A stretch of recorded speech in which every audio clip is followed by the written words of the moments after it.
Okay, chapter 5. Winn-Dixie couldn't stand to be left alone. We found that out real quick. If me and the preacher went off and left him by himself in the trailer, he pulled all the cushions off the couch and all the toilet paper off the roll. So we started tying him up outside with a rope when we left. That didn't work either. Winn-Dixie howled until Samuel, Mrs. Detweller's dog, started howling too. It was exactly the kind of noise that people in an all-adult trailer park do not like to hear. He just doesn't want to be left alone, I told the preacher. That's all. Let's take him with us. I could understand the way Winn-Dixie felt. Getting left behind probably made his heart feel empty. After a while, the preacher gave in, and everywhere we went, we took Winn-Dixie, even to church. The Open Arms Baptist Church of Naomi isn't a regular-looking church. The building used to be a Picket Quick store, and when you walk in the front door, the first thing you see is the Picket Quick motto. It's written on the floor in little tiny red tiles that make great big letters that say, "Pick, pick, pick, quick, quick, quick." The preacher tried painting over those tiles, but the letters won't stay covered up, and so the preacher had just given up and let them be. The other thing about the Open Arms is different from other churches is there aren't any pews. People bring in their own fold-up chairs and lawn chairs, and so sometimes it looks more like the congregation is watching a parade or sitting at a barbecue instead of being at church. It's kind of a strange church, and I thought Winn-Dixie would fit right in. But the first time we brought Winn-Dixie to the Open Arms, the preacher tied him up outside the front door. "Why did we bring him all the way here just to tie him up?" I asked the preacher. "Because dogs don't belong in church, Opal," the preacher said. "That's why." He tied Winn-Dixie up to a tree and said how there was lots of shade for him and that it ought to work out real good. Well, it didn't.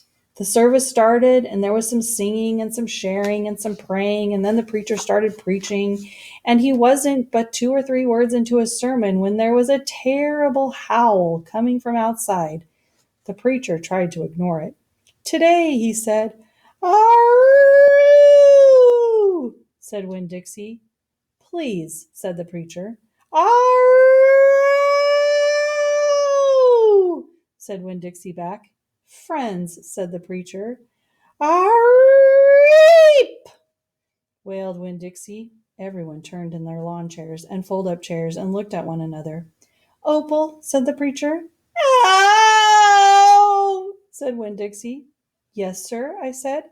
"Go get that dog," he yelled. "Yes, sir," I yelled back. I went outside and untied Winn-Dixie and brought him inside, and he sat down beside me and smiled up at the preacher, and the preacher couldn't help it. He smiled back. Winn-Dixie had that effect on him. And so the preacher started in preaching again. Winn-Dixie sat there listening to it, wiggling his ears this way and that, trying to catch all the words and everything that would have been all right except that a mouse ran across the floor. The Open Arms had mice. They were there from when it was a Picket Quick, and there were lots of good things to eat in the building, and when the Picket Quick became the Open Arms Baptist Church of Naomi, the mice stayed around to eat all the leftover crumbs from the potluck suppers. The preacher kept on saying he was going to have to do something about them, but he never did, because the truth is, he couldn't stand the thought of hurting anyone, even a mouse.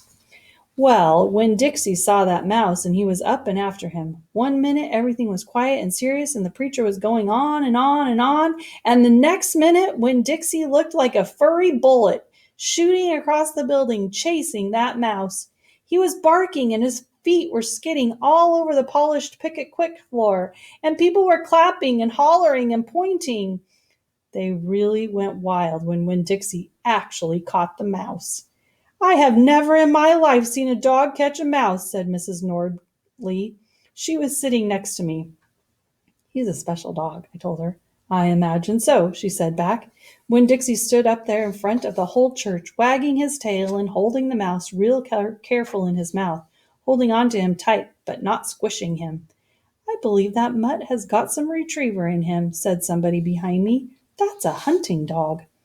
Winn-Dixie took the mouse over to the preacher and dropped it at his feet, and when the mouse tried to get away, Winn-Dixie put his paw right on the mouse's tail.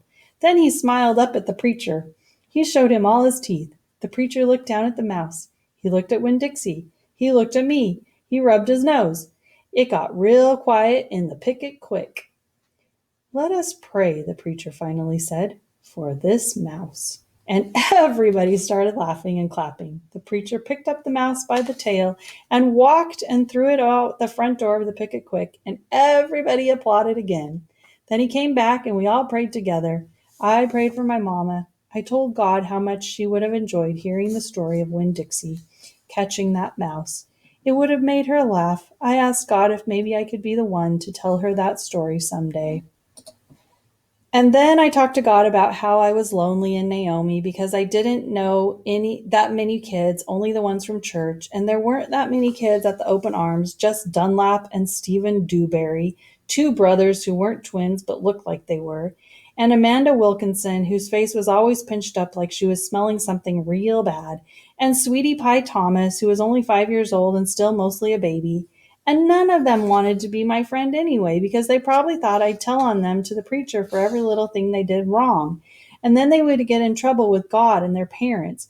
So I told God that I was lonely, even having Winn-Dixie. And finally, I prayed for the mouse, like the preacher suggested. I prayed that he didn't get hurt when he was flying out the door of the Open Arms Baptist Church of Naomi. I prayed that he landed on a nice, soft patch of grass.